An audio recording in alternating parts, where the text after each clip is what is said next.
আসসালামু আলাইকুম রহমতুল্লাহ। কেমন আছেন সকলেই? আশা করি সকলেই ভালো আছেন। দেশ ও প্রবাসে থাকা 5 ব্যাংকের সকল গ্রাহক সহ বাংলাদেশের যত ব্যাংক রয়েছে সকল ব্যাংকের সকল গ্রাহকদের জন্য এটি অতি গুরুত্বপূর্ণ একটি সংবাদ।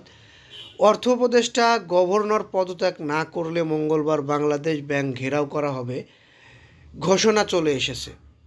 এখন এই নিউজটির মধ্যে কিছু তথ্য আমরা পেয়েছি, যে তথ্যগুলো আপনারা জানার পরে অবশ্যই একটু হলেও আপনাদের মধ্যে নাড়া দেবে। একীভূতকরণের প্রক্রিয়ায় থাকা 5 ইসলামী ব্যাংকের শেয়ার শূন্য ঘোষণায় প্রতিবাদে ঢাকা স্টক এক্সচেঞ্জের সামনে মানববন্ধন করেছে বাংলাদেশ পুঁজিবাজার বিনিয়োগকারী ঐক্য পরিষদের ব্যানারে ক্ষুদ্র বিনিয়োগকারীদের একাংশ।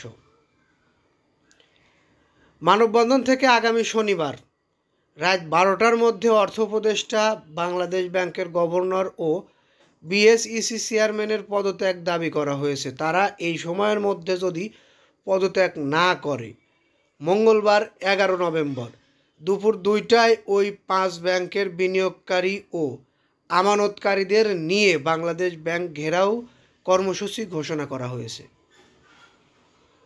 এখন বিষয়টি, মানববন্ধন থেকে যে যুক্তি দেখানো হয়েছে সেটি শোনার পরে আমার কিছু কথা রয়েছে।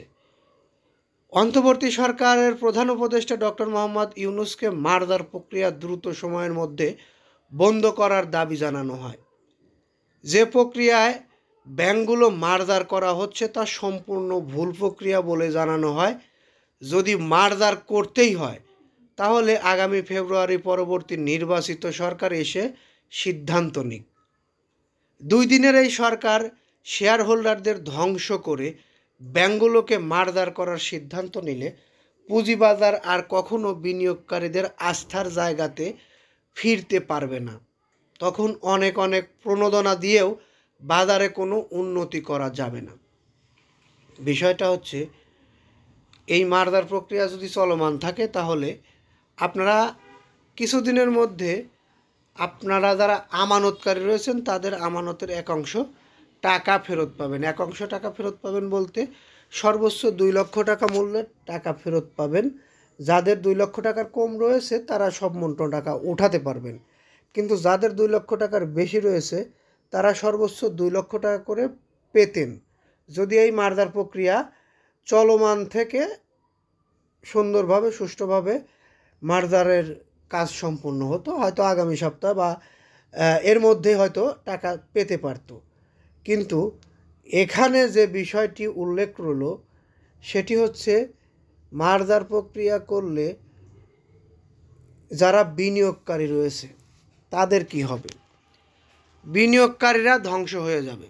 বিনিয়োগকারীদের একটি টাকাও পাবে না এবং এই বিনিয়োগকারীরা কোনো ক্ষতিপূরণও পাবে না বলে ঘোষণা চলে এসেছে। সেই ঘোষণার উপর ভিত্তি করেই কিন্তু এই মানববন্ধনটি হয়েছে। এখন আপনাদের মতামতটা আমাদের অনেক গুরুত্বপূর্ণ বলে মনে করছি। আপনারা কী চান? আপনারা কোন পক্ষে কথা বলবেন অবশ্যই কমেন্টে জানিয়ে যাবেন।